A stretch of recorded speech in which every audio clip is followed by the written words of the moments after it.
Before we talk about evil, let's talk about cute. Because the most terrifying monsters aren't the ones you run from. They're the ones you invite in. Somewhere in Hartford, Connecticut, a nursing student named Donna was about to receive the most wholesome, heartfelt gift imaginable, a vintage Raggedy Ann doll from her mom. It was big, soft, hand-stitched, and smiling in an innocent, stitched-on way that made you think, yeah, I'm safe here. She was wrong. At first, the doll just sat there, on the bed, in a chair, by the window. But then, Donna started noticing little things. The doll seemed to change positions when no one was looking. Sometimes its legs were crossed differently. Sometimes its arms were in a new pose. And sometimes it wasn't in the same room anymore. One day, Donna came home and found a note, a tiny scrap of parchment, with the words "helping me" written in what looked like a child's handwriting. And here's the kicker. No one in the apartment owned parchment paper. Cute just became creepy. Donna and her roommate Angie were freaked out, but they didn't want to jump straight to evil ghost territory. So they called in a psychic. This psychic told them a tragic tale. The spirit of a little girl named Annabelle Higgins had died on the property years earlier. And according to the psychic, Annabelle's spirit just wanted love. Donna's heart melted. She let the doll stay. Big mistake. Because here's what nobody tells you. When something pretends to be a lost, lonely child, it's never a lost, lonely child. The activity escalated.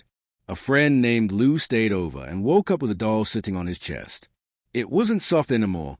It was heavy, pressing down. He tried to move and couldn't. When he finally broke free, he found deep scratches across his chest. That was enough. Donna called the only people crazy enough to handle this, Ed and Lorraine Warren. Yes, the real-life demonologists from The Conjuring. The Warrens immediately knew this wasn't Annabelle Higgins. It wasn't a child at all. It was something inhuman. A demon, using the doll as a vessel to get closer to them. The Warrens took the doll with them. And let me tell you, the car ride home was hell. The brakes failed. The steering locked up. The engine died multiple times. They had to douse the doll in holy water just to make it home alive. Once at their place, they didn't toss it in the trash, because you can't destroy something like this. So they locked it in a glass case inside their occult museum, with a sign that read, "Warning, positively do not open." And yet, people don't listen. One visitor ignored the warning, tapped the glass, and mocked the doll. On his motorcycle ride home, he lost control and died instantly. His girlfriend barely survived. To this day, Annabelle sits in that glass box. The Warrens are gone now, but their son-in-law still keeps it locked up. And they say, if you look her in the eyes for too long, you might just bring her home with you. Evil doesn't knock. It smiles, waits, and lets you open the door. After the Warrens locked Annabelle away, you'd think that would be the end of it. But evil like this doesn't just sit quietly behind glass. It waits. Not long after Annabelle's arrival at the Occult Museum, strange things started happening around her case. Visitors swore they saw her head tilt ever so slightly. Others claimed her stitched-on smile seemed wider than before. And then there were the knocks. Soft, deliberate taps coming from inside the glass when the room was empty. Now, here's the thing. Ed Warren was a big guy, ex-cop, not easily scared. But even he refused to handle Annabelle without a priest's blessing first. Lorraine, the clairvoyant, said she could feel it, a dark, crawling energy radiating from the doll like static before a lightning strike. Still, skeptics visited the museum all the time, thinking it was all just theatrics. One guy, let's call him Motorcycle Man, made the mistake of challenging Annabelle directly. He banged on the glass, laughed, and said, "If you're real, do something." On the ride home, his bike swerved out of nowhere. He was killed instantly. His girlfriend, she spent weeks in the hospital recovering, swearing she saw the doll's face in the rearview mirror just before the crash. That's the thing with Annabelle. The curse doesn't hit right away. It waits until you're comfortable. It waits until you forget. And she's not alone in this. The Warrens Museum is full of objects like her, possessed toys, cursed mirrors, even a real human skull used in satanic rituals. But ask anyone who's been inside, and they'll tell you, Annabelle's case is the one you feel first. It's colder there. The air gets heavy. Your hands start to shake without you realizing. Lorraine once said that keeping Annabelle contained is like holding a venomous snake. You don't keep it because it's pretty, you keep it so it can't hurt anyone else. But snakes don't whisper to you at night. Snakes don't move when no one's watching. And that's where the real fear comes in, because a doll doesn't need to escape to hurt you. She just needs you to look, to acknowledge her, to let her in. Over the years, the Warrens kept meticulous records of Annabelle's activity. They didn't just rely on memory. They wrote down every noise, every movement, every bizarre coincidence tied to her. One entry described a priest who came to bless the museum. When he saw Annabelle, he scoffed. "You're just a rag doll. You can't hurt anyone." Ed warned him not to underestimate her. The priest ignored him. On his drive home, his brakes failed. His car was totaled. He survived, but he never mocked Annabelle again. Another entry told the story of a young couple visiting the museum. They joked about how scary she was, posed for photos, and even pretended to open the case for a selfie. 3 days later, they woke up in the middle of the night to scratching sounds on their bedroom walls. When they turned on the lights, their camera, the same one they'd used at the museum, was on the floor, screen shattered, the last photo corrupted. They deleted it. See, here's what makes Annabelle different from other haunted objects. Most hauntings are location-based. You leave the place, you leave the problem.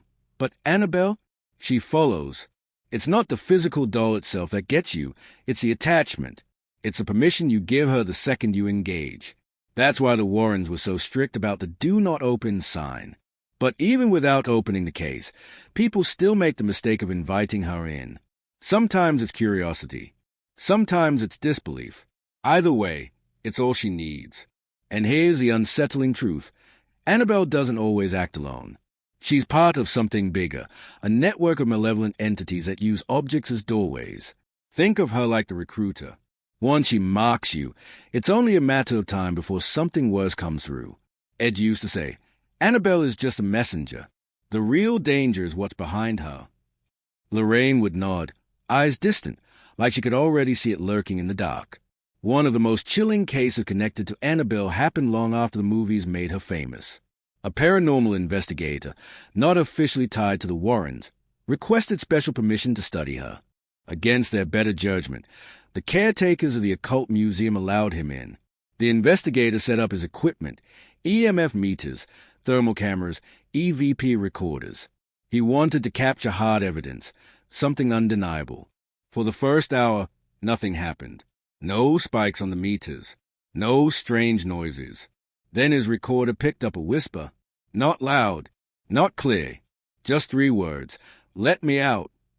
His thermal camera showed a cold spot right in front of the case, the shape of a hand pressed against the glass from the inside. He swore he saw the fabric of her dress shift, like something inside was breathing.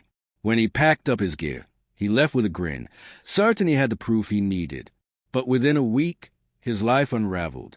First came the night maze, vivid, choking dreams of the doll sitting on his chest, her button eyes inches from his face.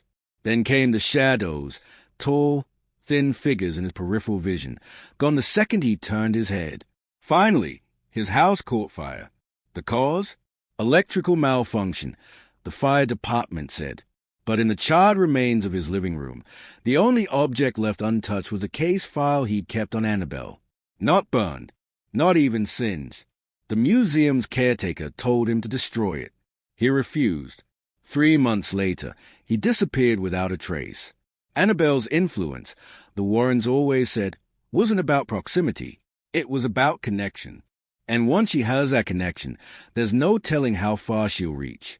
This is why the glass case isn't ordinary. It's been blessed by multiple priests. It's reinforced, not to keep her from breaking out physically, but to act as a barrier between her and the living.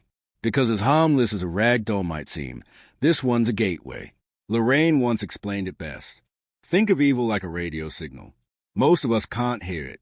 But certain objects, like Annabelle, are tuned to the right frequency. They broadcast it. And Annabelle's broadcast isn't static. It's an invitation. There's a reason the Warrens never destroyed her. People always ask, why not just burn the doll? Throw it into a shredder. Simple.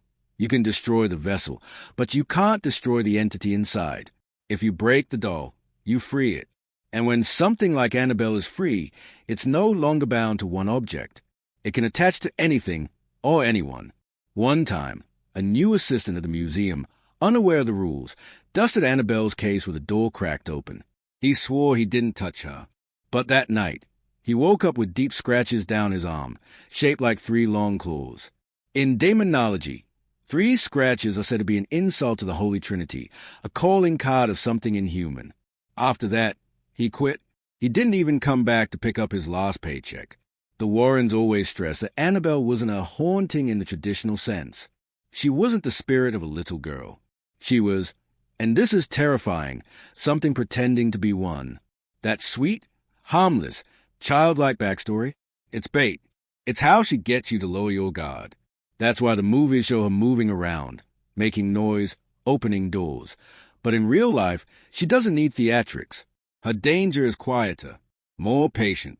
Like the young woman in the original case, the nursing student who owned her before the Warrens took over. She thought the doll was possessed by a lonely little girl named Annabelle Higgins. She even welcomed it into her home, treated it kindly. But soon after, she woke up one night to find Annabelle, the doll, standing at the foot of her bed. And it wasn't the stitched smile that terrified her. It was a feeling that whatever was looking at her through those button eyes wasn't human. The Warrens took the doll from the nurses, but the transfer itself wasn't simple. On the drive back to their home, Ed and Lorraine reported their car stalling multiple times. The steering would lock. The brakes would fail. It was as if the doll didn't want to go. Finally, Ed pulled a vial of holy water from his pocket, splashed it on the doll, and said a prayer aloud. After that, the car behaved. But neither of them forgot the pressure in the air during that ride, like they weren't alone in the vehicle. When they brought her home, they placed her in Ed's study. Bad idea. Within days, she started showing signs of activity, moving positions, knocking over books, even leaving handwritten notes that no one in the house admitted to writing. The notes were always on parchment paper, in childlike handwriting, and said the same thing over and over. Help me. A priest friend came to bless the house and warned them. This doll is not to be trifled with. Whatever's inside her is manipulating you. That's when the Warrens decided she needed to be contained. They commissioned a special glass and wood case, designed not to physically restrain her but to spiritually quarantine her. The case was inscribed with protective prayers and blessed by multiple clergy members. From then on, she became one of the most infamous exhibits in the Warrens Occult Museum. And still, even locked away, she caused problems. Museum visitors reported feeling sick after looking at her for too long. Some swore her expression changed between glances. Others claimed to hear tapping from inside the case, a slow, deliberate rhythm, as if someone was counting. One man laughed at the idea that a doll could hurt him. On his way home from the museum, he lost control of his motorcycle and died instantly. His girlfriend, who survived the crash, said he had been joking about Annabelle seconds before they hit the tree. The Warrens never took these incidents lightly. They believed that Annabelle wasn't just cursed. She was a conduit, a beacon for other entities. And if you got close enough to her, you risked being mocked. Some of the most unsettling accounts about Annabelle didn't come from strangers. They came from the Warrens themselves. Lorraine once admitted that she occasionally dreamed about the doll. In these dreams, Annabelle was never in her case. She was always sitting somewhere unexpected, on the kitchen table, in the hallway, at the foot of Lorraine's bed. And in the dream, Lorraine could never move. She'd wake up drenched in sweat, convinced that if she had stayed asleep one more second, something terrible would have happened. Ed, on the other hand, told a story about waking up in the middle of the night to the sound of footsteps in their home museum. When he went to check, the case was fogged from the inside, like something had been breathing against the glass. The Warrens also kept a strict rule: never, under any circumstances, open Annabelle's case without a priest present. And yet, one night, that rule was accidentally broken. It was during a late tour for a small group of paranormal researchers. One of them, curious and a bit arrogant, leaned on the case door, and it swung open an inch. That was all it took. A gust of cold air rushed out, and every EMF meter in the room spiked at the same time. The man claimed he felt something brush past him. Not a hand, not fabric, something wet. By the end of that week, he reported seeing a figure in his home, a small, childlike shape that would stand in doorways and vanish when he blinked. It escalated to scratches on his furniture, then on his skin. Eventually, he stopped answering calls from the museum, and no one heard from him again. Annabelle doesn't need to move to get to you.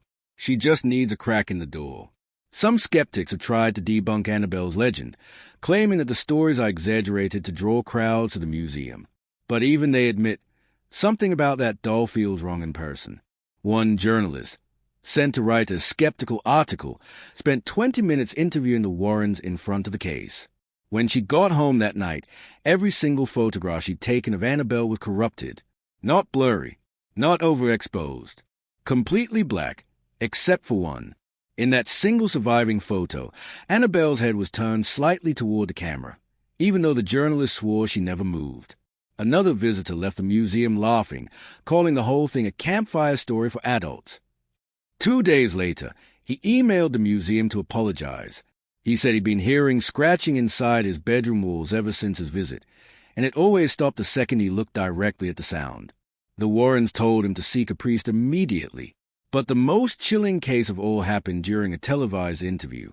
Annabelle was behind Ed the entire time, locked in her case.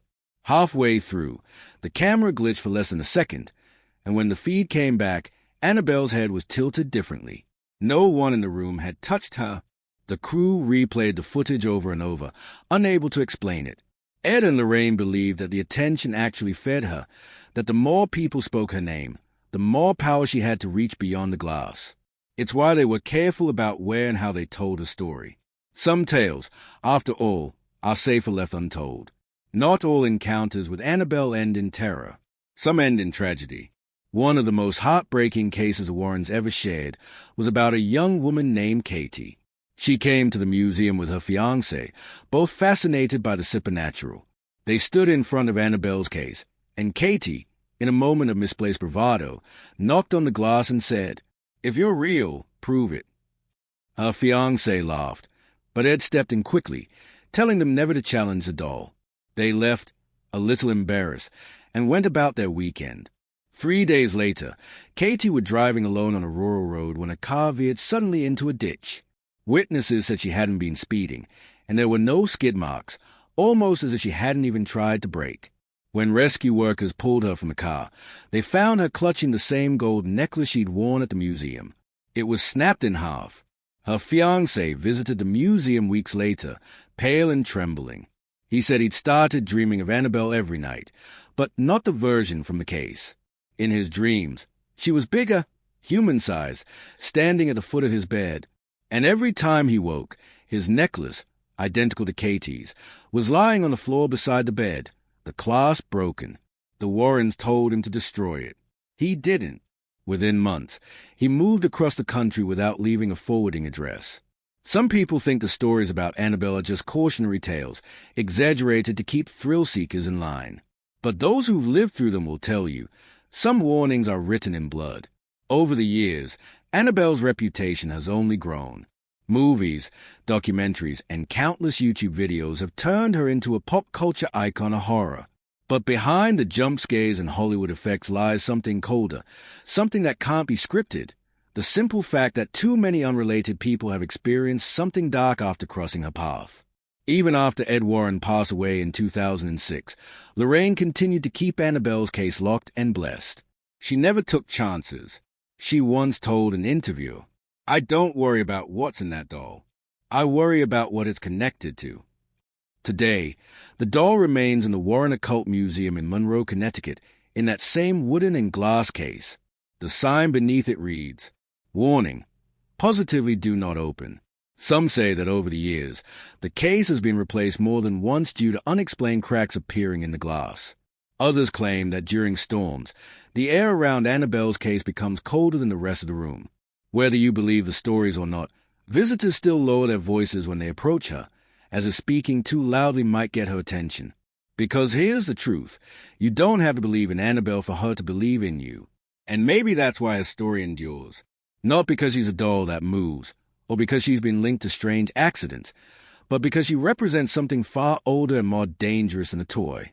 She's a reminder that some doors, once opened, can never truly be shut. So if you ever find yourself standing in front of her case, remember the rules. Don't touch the glass. Don't taunt her. And for your own sake, don't say her name. This was Phantom Hour, pulling back the curtain on the real, twisted world of haunted dolls. If you made it this far without side-eyeing your childhood toys, congratulations. You're braver than most. Don't forget to hit that subscribe button, because the next story I tell might be the one that's been sitting quietly in your house all along.